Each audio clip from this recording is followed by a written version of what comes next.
Paz do Senhor, irmão Felipe. Estamos aqui para refletir com você sobre o hino Ao Estrugir da Trombeta, o hino 469 da harpa cristã. E antes de continuar, peço que você deixe aí o seu like, deixe aí a sua curtida, né? E compartilhe, se inscreva se você não é inscrito e nos ajude na divulgação deste trabalho, ok?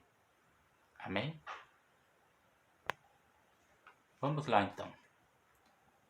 Ao estrugir da trombeta. Banda angelical, trombeta, neste mundo estrugir. O meu nome ouvirei Jesus chamar. Pois eu creio na promessa de que Deus a vai cumprir. Quando ouvir Jesus meu nome proclamar. Amém? Quando angelical se referindo a anjos, né? Trombeta tocada pelos anjos, né? Ao estrugir, ou ao soar, ou ao vibrar fortemente, né? Ao retumbar, né? Ao som como um alarido, né? Da trombeta.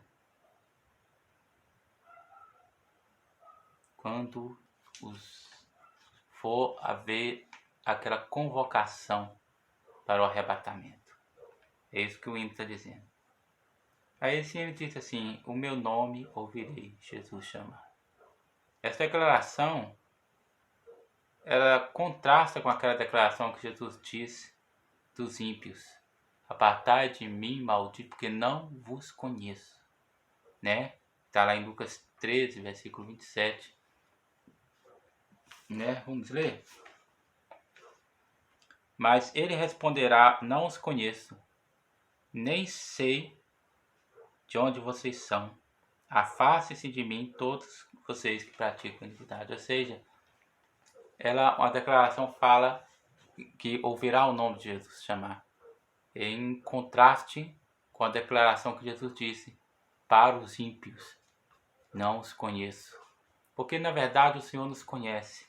E nos conhece muito bem. O Senhor nos conhece muito bem. Deus, ele conhece os que são seus. Muito mais do que pelo nome. Ele conhece muito mais. Ele conhece dentro de nós. Ele nos fez antes da fundação do mundo. Ele já nos conhecia e já nos chamava, né, pelos nossos nomes. Pois o termo conhecer na Bíblia, a palavra conhecer na Bíblia, implica ou traz consigo a ideia de relacionamento pessoal e íntimo. Ou seja, quando você ouvir esse termo na Bíblia, saiba. E o Senhor não está falando de um conhecimento intelectual, né?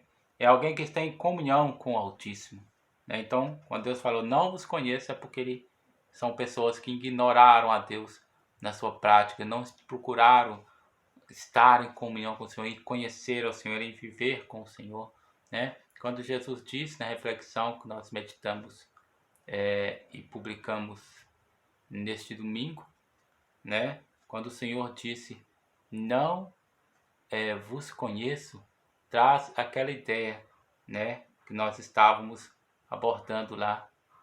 Vocês já conhecem o caminho, né? E sabem para onde vou. E nós dizemos, o caminho é Jesus. Tudo é Jesus. E Jesus, todo o seu ensinamento leva o homem a focar nele, né? E ele falou, porque se você quer trilhar, você sabe o caminho para onde eu vou, né? Você sabe para onde eu vou e sabe o caminho. E eles perguntaram, mas nós não sabemos o caminho, como poderemos saber para onde vais? Aí Jesus falou, olha, eu sou o caminho, a verdade e a vida. Ou seja, trilhe por mim, trilhe pelo meu ensinamento, trilhe crendo em mim, confiando em mim, esperando em mim. No entanto, cabe aqui uma observação sobre a literalidade desta frase. O meu nome ouvirei Jesus chamar. É algo possível, mas não tem base bíblica clara. Ou seja, não vai encontrar termos claros na Bíblia dizendo que no grande dia do arrebatamento Deus vai chamar cada um pelo seu nome. Né? Não existe. Mas que isso é possível, que irá acontecer, e que pode ser que isso aconteça, amém. Né? A Bíblia também não se opõe a isso. Mas não existe uma declaração bíblica clara sobre isso. Mas as bases indiretas, o que é base indireta? Uma base que não está falando sobre isso, mas que pode te dar uma liberdade de pensar assim. Né? A base indireta, como aquela que diz: vinde benditos de meu Pai, possuir o reino que vos está preparado desde a fundação do mundo, mostra que o Senhor nos conhece, né? Sabe bem, né? Outra que diz: receberá uma pedra com um novo nome. O Senhor nos dará um novo nome, um nome que representa, nome no para o povo hebreu, né? Principalmente o povo do Novo do Velho Testamento e o povo da época lá do Novo Testamento, o nome ele traz consigo uma importância muito grande. Ele traz consigo a identidade da pessoa. E não é a identidade de dizer aquele é o fulano e aquele é o cicrano. Porque existiam na época de Jesus muitos Jesus, como existia na época de Paulo muitos Paulos, existia muitos Josés, muitos Barnabés, né? Mas é algo que traz também algo espiritual sobre a vida da pessoa, né? A gente lembra daquele episódio lá do Icabode, né? Que recebeu um nome que simbolizava o fim da glória de Israel, porque eles haviam perdido a arca de Deus na época do nascimento dessa criança. E a mais clara, ou seja, a frase, a citação bíblica que vai dar a ideia mais clara sobre essa questão do meu nome, eu virei Jesus chamar, é a parábola do bom pastor. Lá em João 10, versículo 3, Jesus vai dizer, vamos ler lá.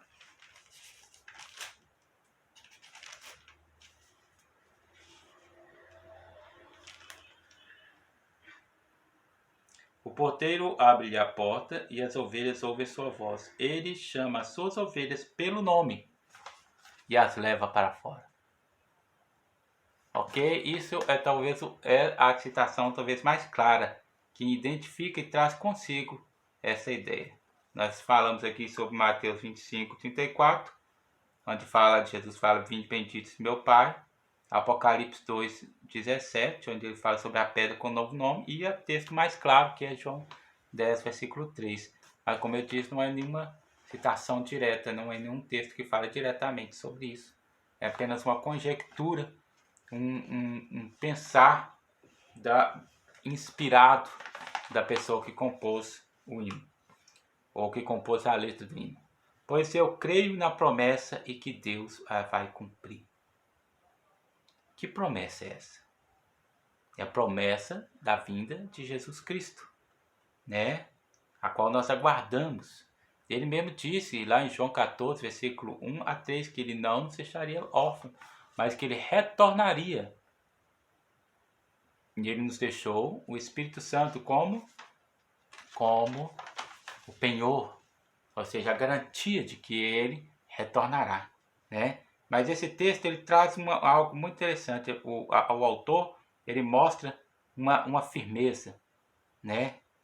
Ele mostra uma firmeza na sua fé. Ele diz: pois eu creio.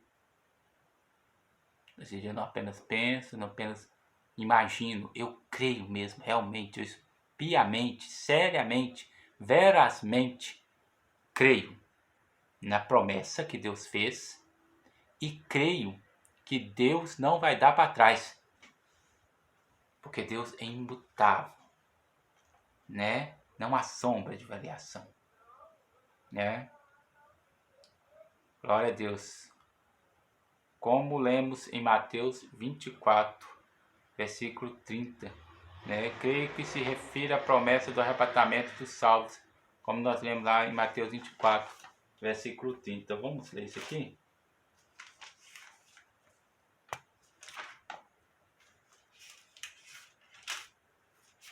Diz assim: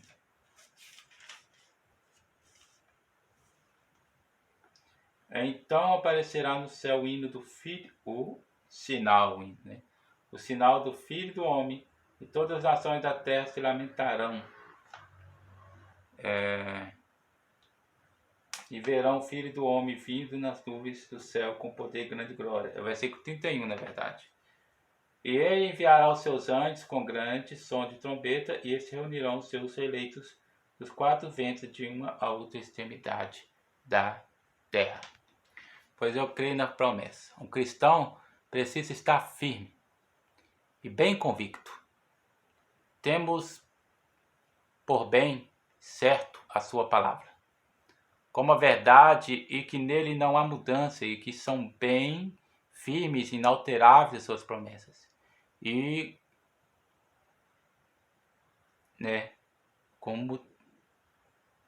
bem firmes as suas promessas, E como o autor reafirma, e que Deus a vai cumprir, Ou seja, Deus não volta atrás.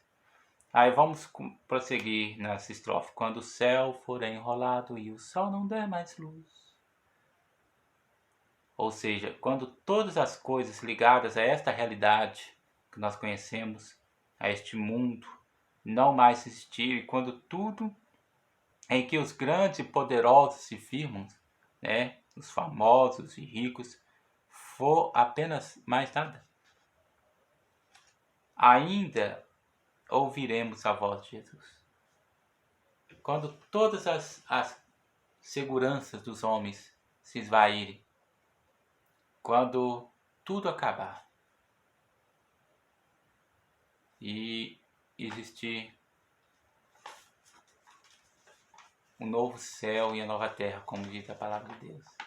Para muitos terá acabado, mas para aqueles que creem no Senhor, eles ouvirão a voz do Senhor e estarão com Ele onde Ele estiver, Como diz lá em João 17:24, para conhecer a glória que o Pai me dera e deste desde a fundação do mundo. Passarão a terra e o mar, mas permanecerá Jesus. Tudo nessa vida passa, mas Jesus, nem a sua palavra passa. Ele é irrevogável, Reinos, impérios, ideologias e ídolos, religiões e povos, culturas e regimes se levantarão e cairão, mas, como diz a música do conjunto Voz da Verdade, nome que varre os séculos sem se desfazer.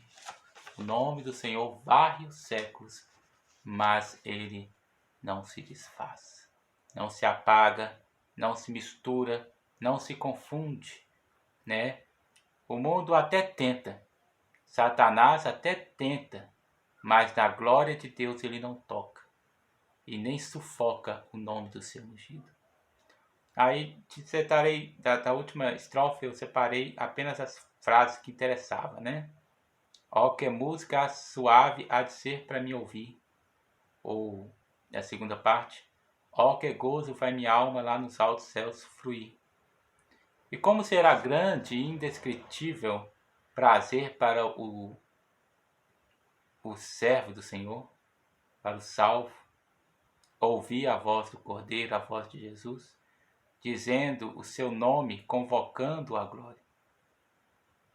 E como será bom desfrutar a glória de Deus. Veja que aqui os pequenos momentos da glória manifestas são muito edificantes.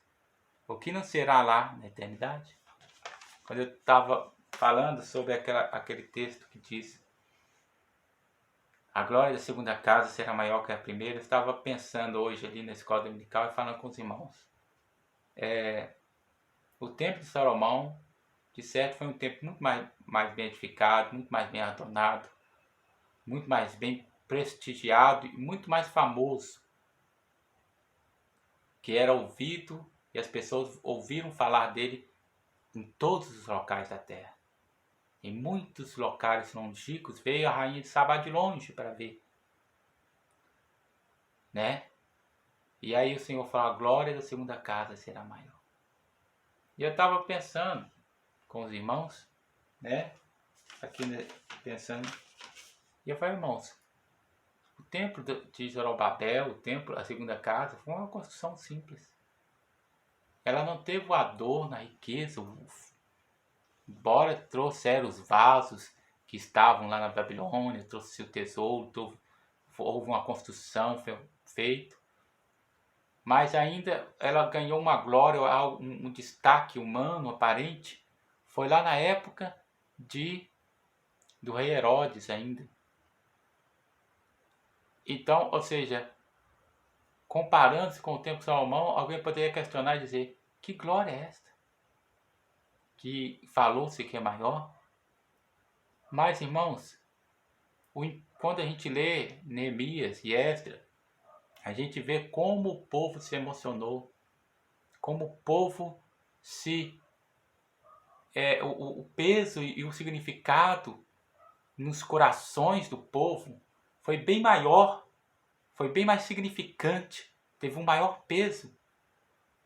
Então, quando Deus falava que a glória seria maior, Deus não estava falando em tom humano, em tom de aparência, mas estava falando em tom de realidade, em tom de um impacto espiritual que o templo causou na vida da geração pós-exílio. Foi uma geração que se converteu. O templo realmente, a glória foi maior. A glória daquela segunda casa realmente foi maior. Mas não maior na perspectiva humana. Não maior na perspectiva humana, na perspectiva divina, né? O impacto que ela trouxe para os corações, o temor, a consagração, né? O avivamento foi maior. Sim, foi maior. Então, sim, a glória foi maior. E aí a gente pensa aqui, voltando ao que eu tinha narrado, só para a gente concluir, e como será indescritível o prazer para o salvo ouvir a voz do Cordeiro, né? Como será maravilhoso, será glorioso, será algo muito bom, algo que não poderá se descrever, né? Veja que aqui os pequenos momentos da glória da glória de Deus manifesta para nós, são muito edificantes. Os pequenos momentos, imagine a glória do Senhor completa, né? Ok? Deixo isso para a meditação dos irmãos, né? Fiquem com Deus, a paz do Senhor.